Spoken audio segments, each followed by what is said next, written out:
Hello, MotoAmerica fans. This is Paul Carruthers, and I'm the host of Off Track with Carruthers and Bice.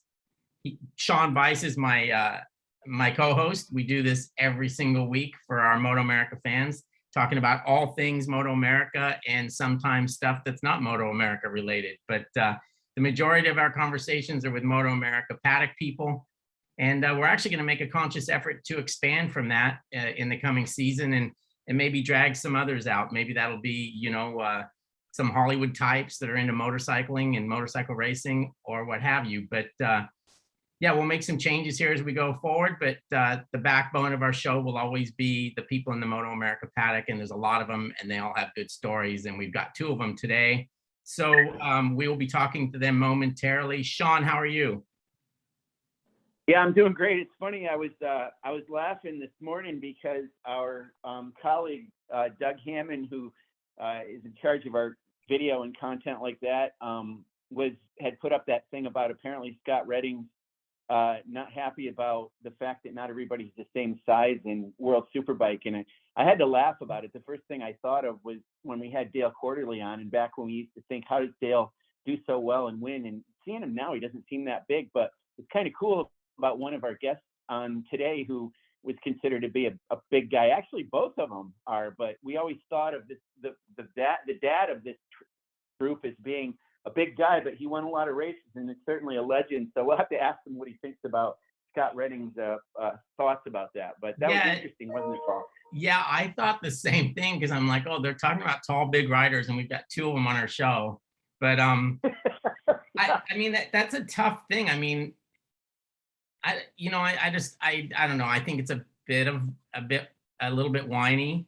I mean, Alvaro Bautista is really small, but I think it's more the fact that he obviously rides really well. And I think it's probably more bike related than it is size related.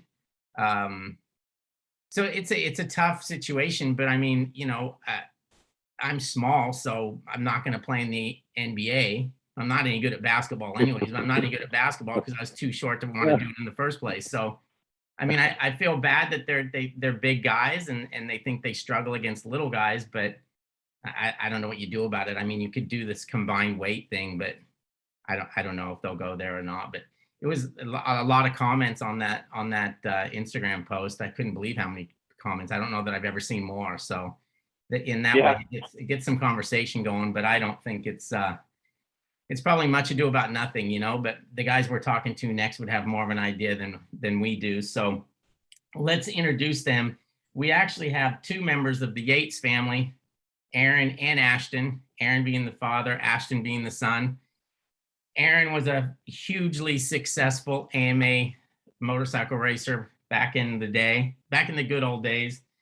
He actually, it's funny, I started looking through the record book to see exactly what he'd won, and he freaking won basically every class that you could imagine. He ended up with 43 total AMA victories, and that puts him in the top 10 all time. But he won Superbike races, Supersport 600, Super Stock 1000, 750 Supersport, Super Twins. His first win was actually on a Super Twin at your home track there, Sean, at Loudon in 1994. Yeah. When I don't know if it was Super Twins or Twin Sports back then. It changed all the time, but either way, it was on an 883 Harley Davidson. So that's kind of cool. And he was a 4-time AMA champion. And like I said, the AMA record book is just littered with the Yates name. And now we have another Yates in MotoAmerica, and that being Ashton. He has some Junior Cup victories. He's got podiums in 4 or 5 different classes. He was the first guy in MotoAmerica to actually compete in 5 different classes. And he's young, 23 years old. And I looked, his father was, Aaron was 21 when he won his first races. So their careers seem, sort of age-wise, very similar. And it's funny because I think of Ashton as being much older than that. And I think it's just because he's been with us since the very beginning. And also he's always been a big kid, so he probably feels a bit older. But anyways, you guys, first of all, hello to both of you, and thanks for joining the show. Yeah, what's up? My intro was a little long-winded, but your dad's done a lot of cool shit, so I had to talk about it all. Yeah, hello guys. Thanks for having us on. Yeah, I don't know. You might have missed a couple of national wins there. I don't know in a championship, but super teams in '95. I was part of that cycle motion team. Oh, see, That's right. a racer always knows everything he's done. Well, no, I wouldn't say that, but your total wins number I think was a little off from what I remembered. Somebody did a lot of work and came up with the answers a while back. All right. But it's been a long time messing around with the road racing for sure.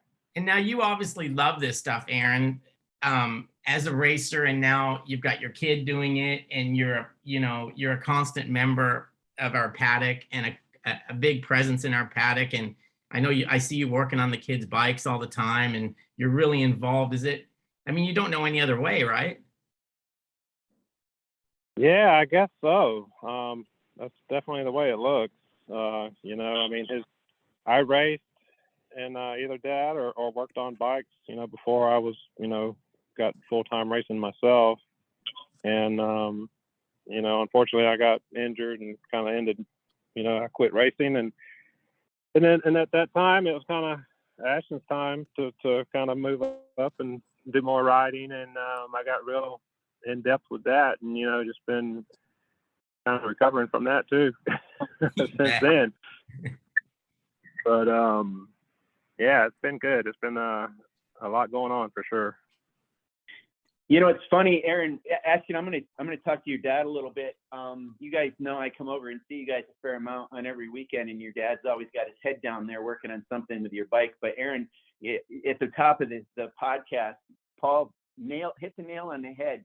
It was Loudon, you and Twin Sports. That's when I first became a fan of yours. That weekend when I saw you riding on those Twin Sports, and I remember all the guys. I think it was Nigel Gale, and I think even Chuck Blackman was racing. Jackson Blackman's son there. But that actually started my love of Aaron Yates. And then ironically, when I ended up moving to Ohio and ended up living about the same distance from Mid-Ohio that I lived from Loudon, then here you were at Mid-Ohio, an absolute legend there. Always known for the guy that always got his elbow down, and you'd be sitting in your motorhome on the side of the paddock there out front with a lawn chair, and people could come over and talk to you. And it's funny about my recollection of you and my fandom for you came out of two tracks that I used to go to all the time, and you absolutely did amazing there. Do you wish Ashton would get a chance to race it at Mid-Ohio at some point? Oh yeah, for sure. I like those tracks, because they were tight. They had some pretty good, little quick elevation changes. They were kind of closest thing to, I guess, to like a motocross type of course, which is what I had. I grew up racing motocross. And if, I wasn't so busy with racing, Ashton probably would have got to do a good bit more riding in the dirt too. But, I did excel at those tracks like that. And you might could look at that performance at those places kind of due to like my size, being able to move the bike around a little better than a smaller guy, going back to that subject. But, they were fun tracks for me. And that was all what it was always about, when you're having fun out there, and real loose and going hard, and, that's good results would come. So, well, did you think of your size as being an advantage, actually? Because I remember people would call you Double Aaron the Enforcer, because you used your muscle out there in a lot of different ways, but certainly to muscle even the little Supersport bikes around, but certainly your Superbike. Did you feel like, your size had an advantage instead of a disadvantage for you? And take that forward, Aaron, to when you raced in World Superbike, because you did race in ABR on the World Championship level. So, did your size come into play an advantage for you throughout your career? Well, at places like Daytona, I always felt like it was definitely a disadvantage, because you got more wind drag, you're heavier, and you spend so much time at top speeds tucked in that it reduced your top speed. I always never really had the best top speeds on anything, but although I was able to win 600 stock race at Brainerd and and different tracks like that, it was kind of surprising sometimes. But my size, I just had to ride really hard, push the bike, and always kind of being kind of over the edge and just, controlling the motorcycle over the edge of the grip and, and just maneuvering it around. I don't know. I've never been a small dude, so figured that, it'd be a little tougher. One thing I always remember, Aaron, I think I've mentioned this to you, both you and Ashton before. I'll never forget this. It was, I don't know what year it was, but it was Ashton was pretty young. You were on the podium at Loudon, and I remember Richard Chambers would always come up from wherever he was, but he was always obviously the announcer at Daytona, but he would do the Loudon Classic. And I remember you were on the podium and you brought Ashton up, who was actually a baby at that point. He was so young. And I remember when Richard said something to you, well, like, you probably don't remember this, but I'll never forget. He said something like, well, who's the little girl you have with you? He goes, this ain't no girl. This here's a boy.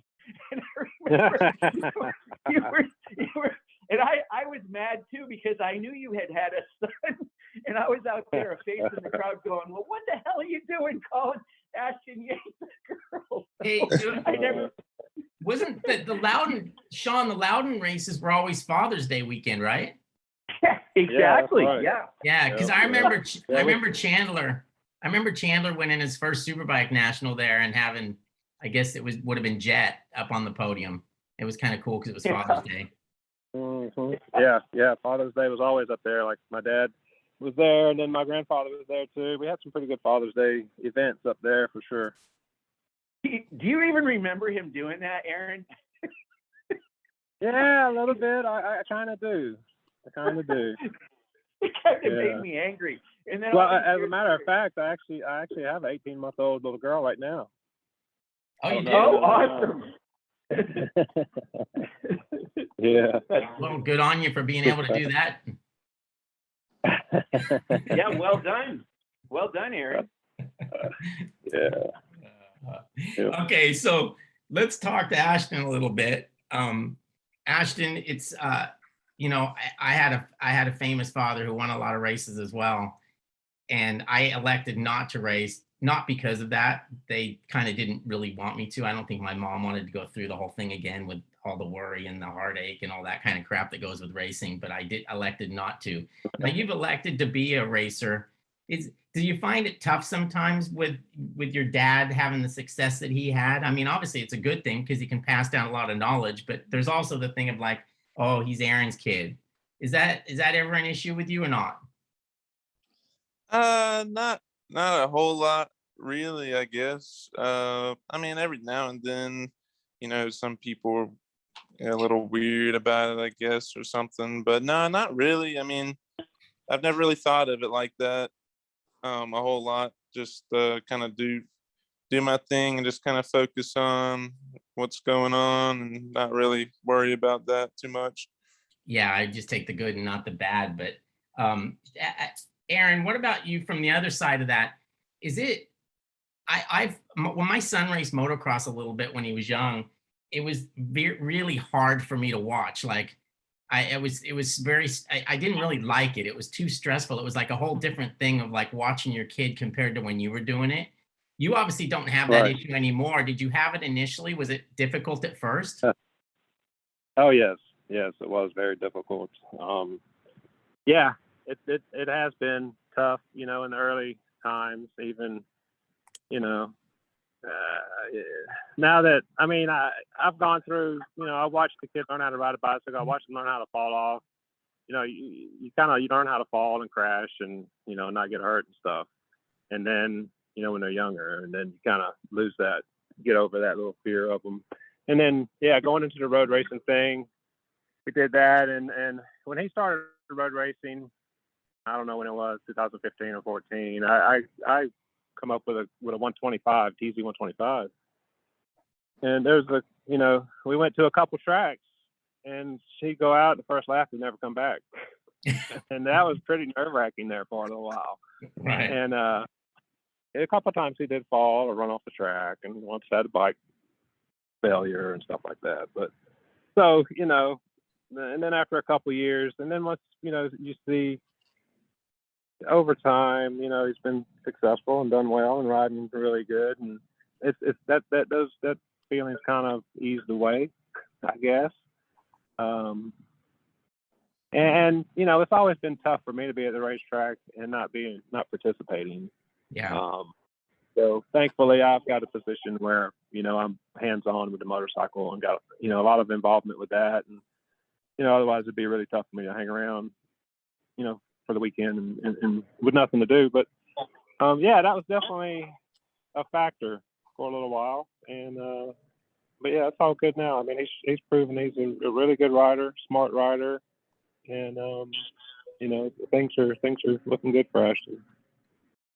I hope. Yeah, I want to talk about that with, well, we'll talk with both you guys, but especially with Ashton. I mean, Ashton, you were top 10 this year in Superbike, and you know, it's interesting because you were a rookie this year. I mean, so was Richie Escalante. Technically, so was Danilo Petrucci. So I guess if we were going to give a rookie of the year, I don't know if we give it to Petrucci, but by rule, I guess he was. However, let's think about you and Richie.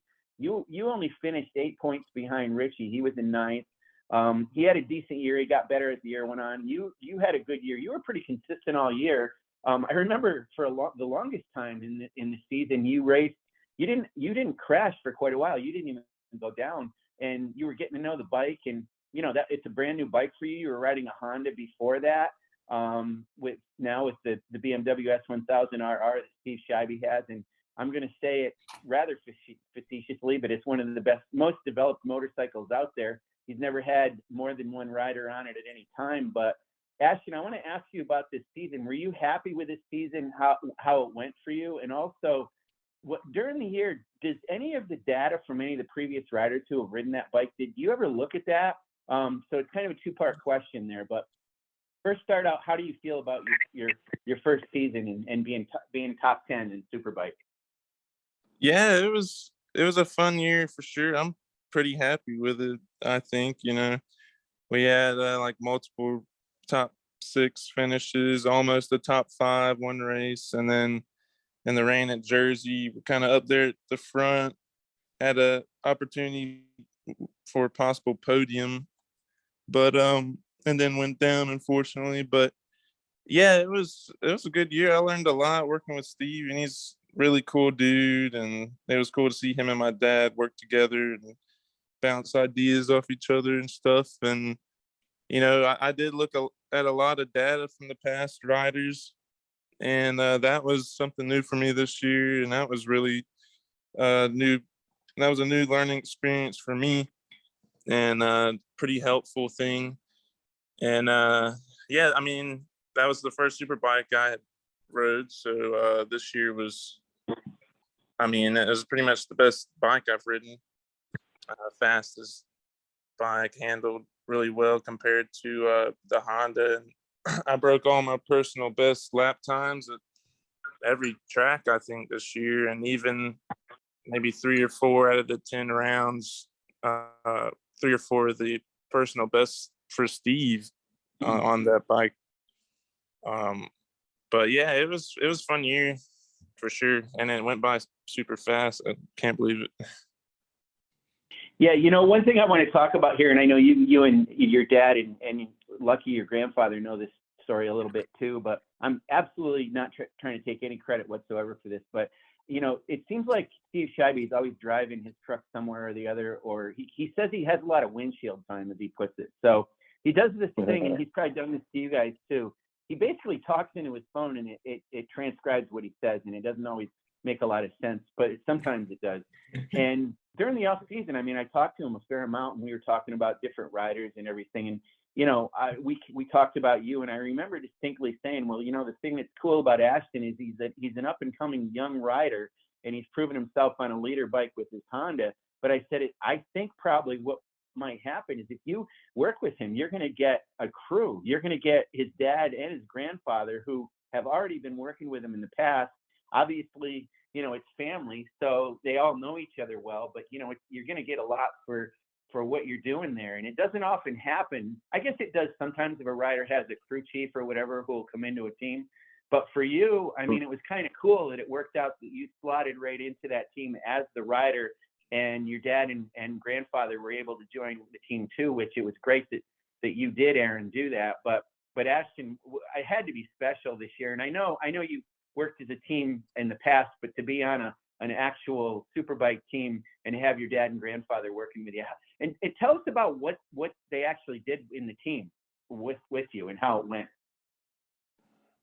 Yeah, so yeah, it was pretty neat again to have I've always had my dad and granddad, as a part of my team, and to bring them, Steve, was really cool to have them a part of the team this year. He was really cool about that, about bringing them in, and everyone worked great together. And yeah, it was my dad was pretty much my crew chief, and Steve was kind of, there too. They were both kind of a crew chiefs, bouncing ideas off each other. And Steve would kind of do more of the electronics, do all the electronics actually. And my dad was more of the setup kind of guy. But it was, yeah, it was really cool. My granddad's just, there for anything, and he did a lot of the fuel stuff and other little things maybe. But yeah, we the whole canopy thing was kind of new this year. We weren't used to that at the beginning, but it was crazy. By the end of the year, we got the hand of the canopy stuff.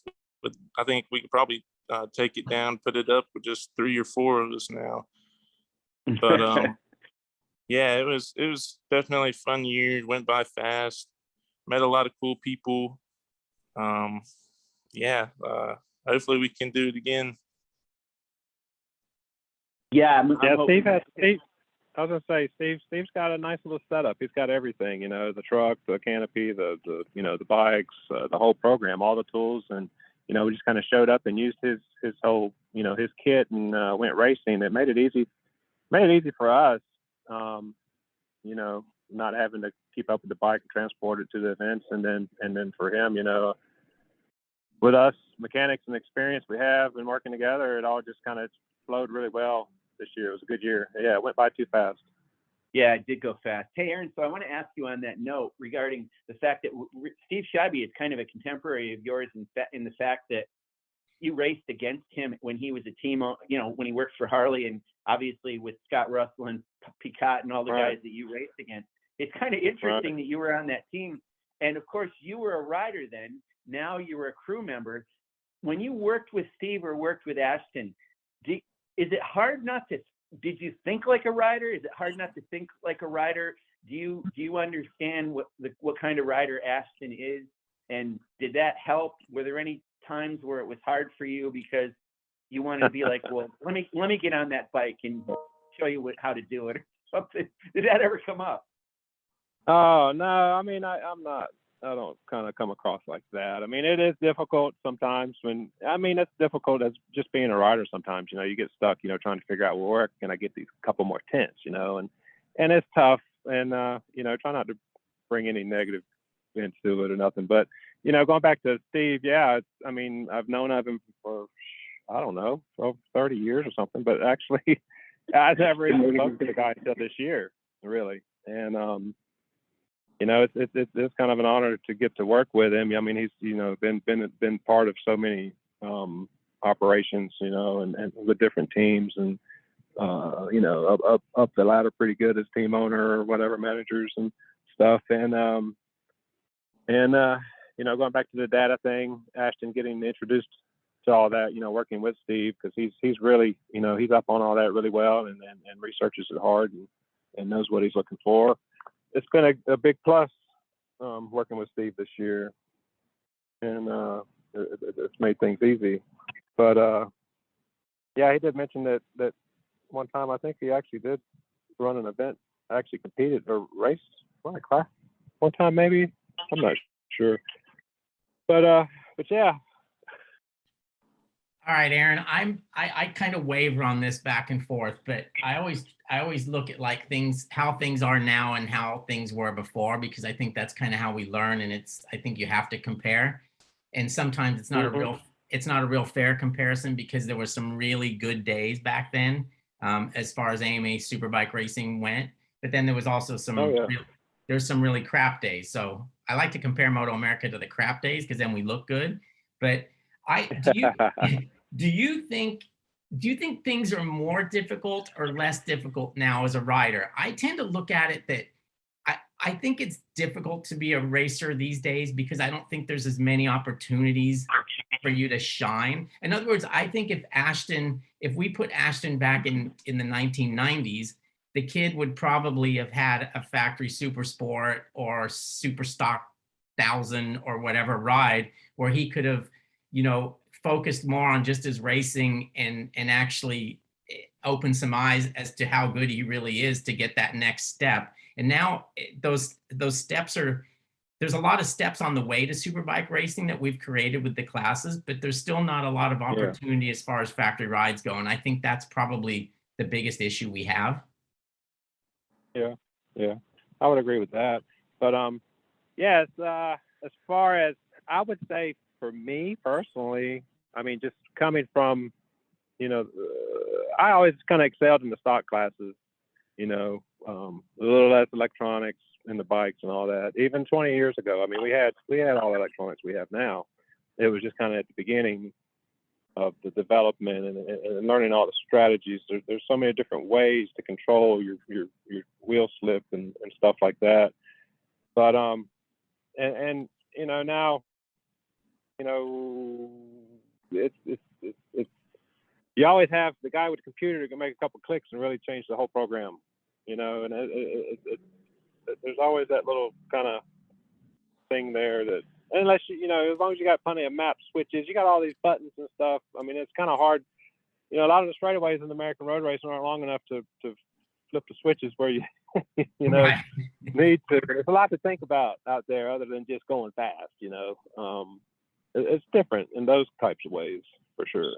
Was that something that Mladen and his crew were perhaps a little bit better than you? I mean, did that help him more than it helped you? Well, I mean, honestly, Matt rode the one bike. He was able to focus on one Superbike, one type of tires. I was riding DOT tires and 16.5-inch slicks on Superbikes and stuff, and it was hard to jump back and forth between those bikes in a day and be able to go to the limit on the slicks on the Superbike like you want or needed to, and a lot of times I'd focus more energy probably on the stock stuff, and then I always had to compete with Matt, and then I always felt like we're getting Suzuki on the podium 1, 2, 3 with me, Matt, and Ken, or whatever, getting the job done. But as I look back at it now, I wish I would have put more focus, more effort probably on the Superbike, and probably, and even tried to be in better physical conditioning and stuff, and you always want to look back and try to do some things better. But that's I think the 1 year, I won a 600 championship in 2002, 2003. I got to ride only a Superbike, and I actually led the Superbike points halfway through the year, and then I had a couple clutch issues, and kind of took me out of the championship running for that. And it definitely makes a difference just getting the focus on one motorcycle. That's why this year, Ashton was signed up to run the Honda and Super Stock and the BMW and Superbike, and Steve was fine with that. But then myself and my father and John Blake, he's been a real big hand with us this year. We would have been bouncing back and forth between the two classes and the bikes, and just way too much work. And we wanted Ashton to be able to focus on just the Superbike, even though both bikes, they run the same tires and stuff now, and the races are a lot shorter and stuff, but it was actually easier on the crew for us. So that's what we elected to do this year. Yeah, that was amazing, Aaron. You bring up that 2002 year. Obviously you won the title with 5 victories in Supersport, but you had 7 podiums in Superbike that year. And then the next year you go and win Superbike races at Road Atlanta, Brainerd, and Barber, and then you're on the podium 7 times after that. So I guess you're right. Concentrating on it's good, but man, getting track time is maybe interesting too. I want to ask you, because some of this stuff with your career and back in the day for me ends up being a little bit of a fish story, and I'm trying to remember. There was one year where Crevier and Pegram were on that TL 1000S or whatever it was, and you guys were on the CSXR 1000 or 750. Yeah. You can tell me what it was. How many was that? 4 riders on that team or 5? Yeah, it was. We had 2 trucks. I guess they might have. I don't know if they were 750s or what. What year was that? Gosh, I can't remember either, but I Around remember 2000, 2001 probably. I think we were developing the 1000 GSXR, whatever. But yeah, I got to ride that TL, or both Matt and I rode the TLs a little bit at a Phoenix test at the end of the test. I really liked the twin. I wanted to have a twin, like for Sears Point in Ohio, and a couple other tracks. Yeah, I kind of wanted to have a twin on one side of the, tent for my spare bike, that's 750 for the other, or the inline, whichever it was. And but no, they wouldn't go for that. I did not know that. Wow, that's interesting. I remember those guys riding that, and they always seem to ride in formation. They always seem to be together, Crevier and Pegram, but I didn't know that you were trying to actually ride that bike too. I always felt like performance-wise, it was a step behind the GSXR, but you're saying maybe for the torque or whatever, you would have liked to maybe have had that. Did it turn it with its left-right transition actually pretty good because it was a twin? Well, I rode it at Phoenix little speedway there to test, and I did probably, I don't know, 6-7 laps or something on it, and just from my initial impressions, I thought that it was pretty neat. And yeah, you could just, the torque, you just short shift the thing and lug it around, and it had pretty good traction, and it was just different. Something I was never, I kind of compared it to like a Ducati or something, which I had never ridden one, and but it was I mentioned that I would like to have it, but then I didn't try too hard. So Ashton, this kind of leads into another question I was going to ask your dad, but I want to ask you about this, and Paul might remember this. I'm having a little trouble right now, but I think it was at New Jersey. Didn't you podium in both Supersport and Junior Cup or RC KTM RC Cup in the same weekend? That was Road Atlanta. Oh, Road Atlanta. Okay. Yeah, Road Atlanta. So, go ahead. I was going to say, you talk about that because was it wet that weekend too? It was, wasn't it? Yeah, it was wet. Yeah, so it was the Junior Cup. I think I won the race Sunday and then finished third in the Supersport race that afternoon.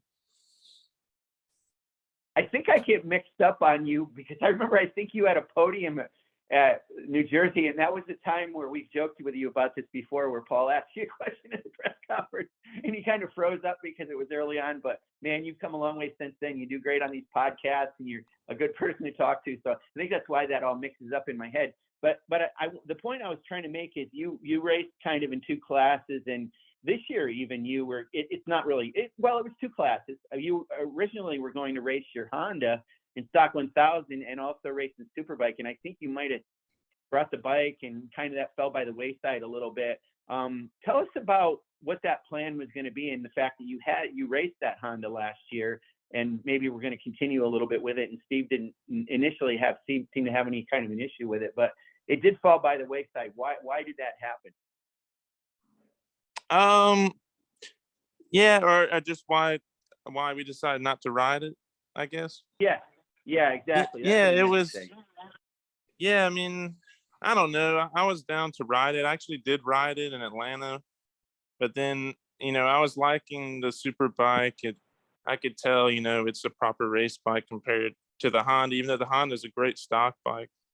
But it was a little bit different. The seating was different, and I was kind of ready to either give it my all on the Superbike and get the best results possible, or try to win or podium in the stock class. And it was going to be kind of tough to I'd have to really push it to do both those things. I feel like it would be kind of difficult with two different bikes and stuff, but it just kind of was a lot, like my dad said. And I could have done it. It would have been more track time and stuff, which would have been nice. But overall, it was just easier, and I could, go over or try to figure out what we need to change on the Superbike and what needed to be done, for the next session, and kind of talk about things and relax instead of, hopping on a bike every hour or whatever. And and there would have been back-to-back sessions, I think, and stuff. So it just would have been a lot of scrambling around. But I mean, I would have been down for it, but this seemed like the best. This was my first year in Superbike, and Steve, gave me an opportunity to get my foot in the door and ride his BMW, and I kind of wanted to take advantage of that and do the best I could and kind of show people what I can do my first year on a Superbike. So it's kind of how I looked at it, I guess. Yeah, I think it was a wise decision. So it's interesting because now, of course, it's hard to even think back now that we raced 2 races for most classes. Obviously, Stock 1000 this last year, they didn't race 2 races every time, but a lot of these guys would race Superbike Cup, so they'd either get 1 race in Stock 1000 and then 2 in Superbike with Superbike Cup for a minimum of 3 or 4 on a weekend. And to the point of what you're saying, Ashton, I want to ask this question to Aaron. Now, Aaron, you were very good on both Supersport machinery and Superbike machinery, and then you had, and I'm not casting aspersions towards your teammate there, but Matt, thinking back to the fact that Matt had 1 race on the weekend, and here you had 2.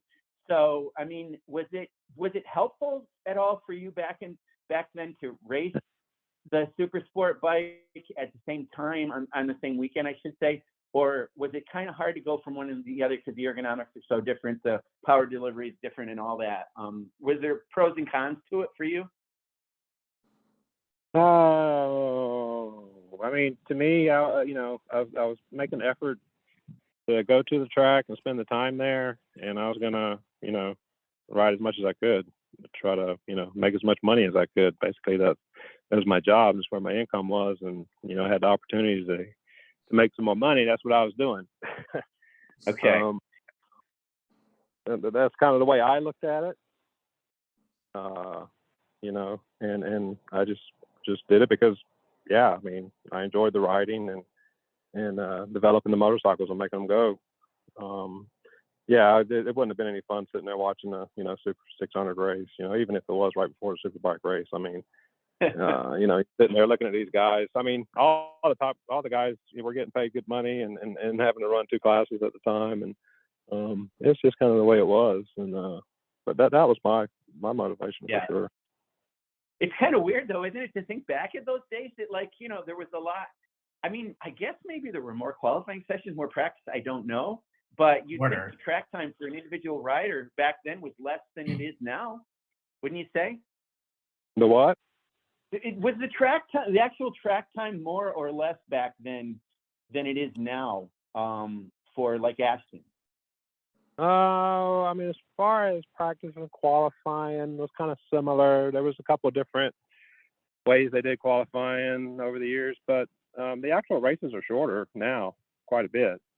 Right. Like I think Superbike races used to be 100K. They're only 60 now. Right. I think 600 races were 75K. But so the actual race durations were quite a bit longer. But it was what it was.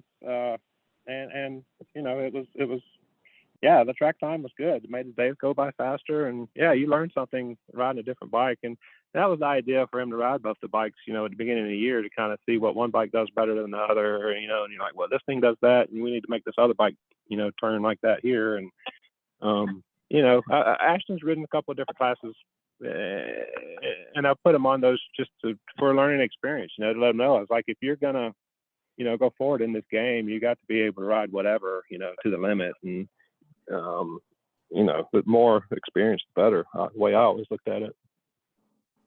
So Ashton, you mentioned earlier in the conversation about your lap times compared to other guys that have ridden that BMW.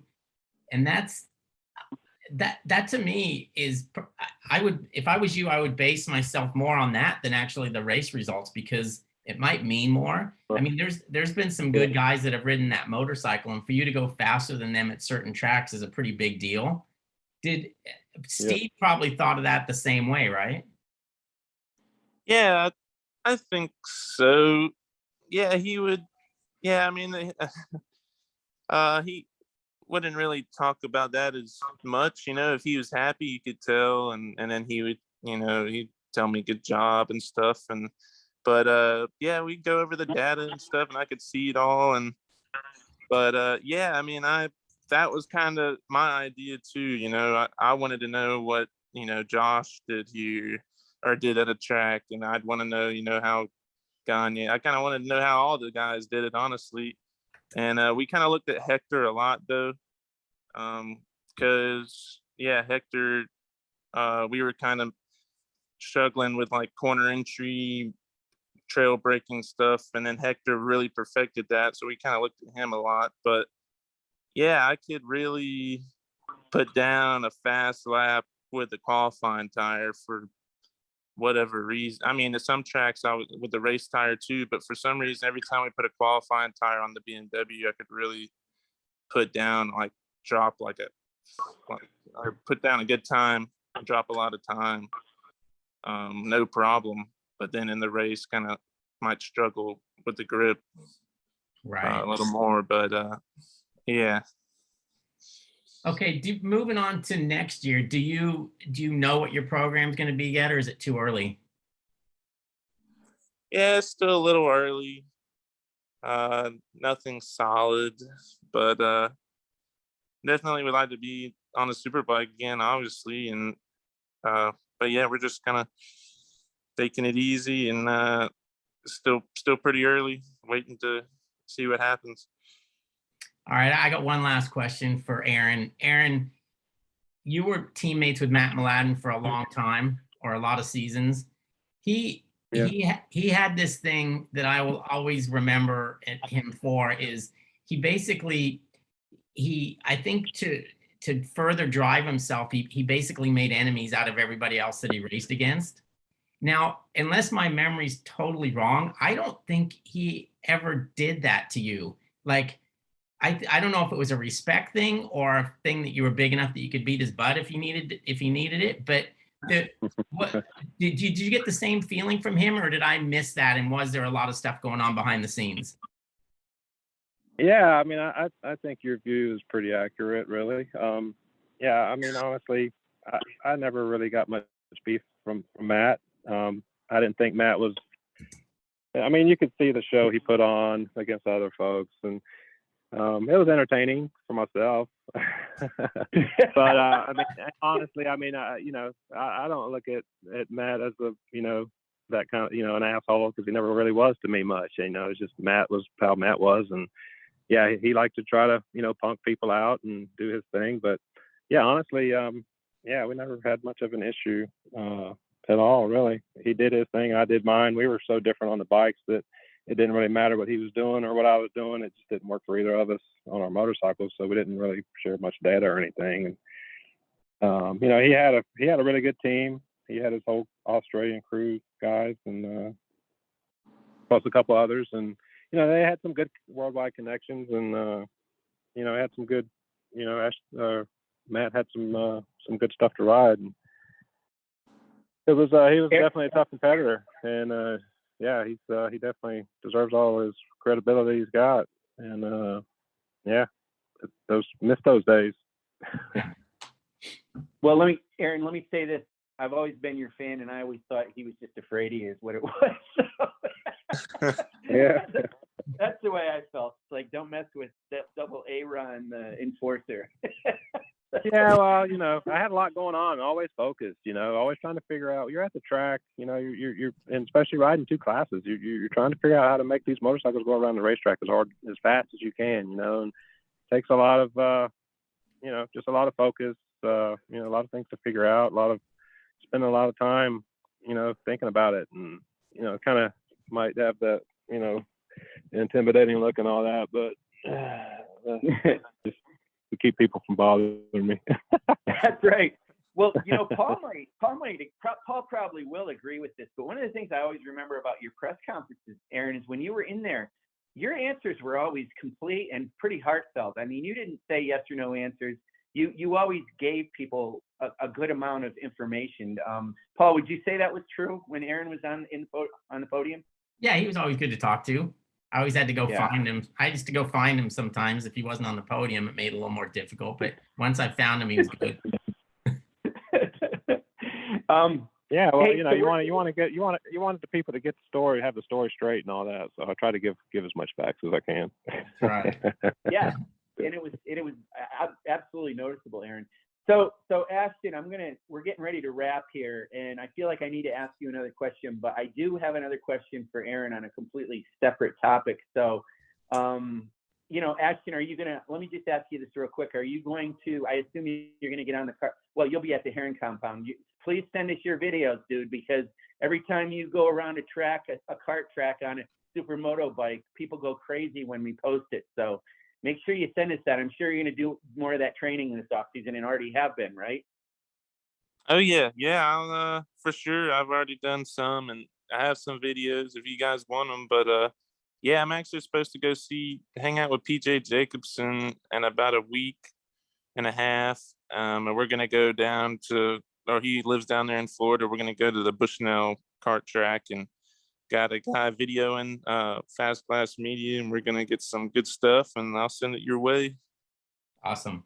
Yeah, for sure. Send it to us. And I mean, PJ sends us some too, or we try to get them from him, and he's pretty awesome on those things too. A lot of you guys are, and it's fun to watch on the off season.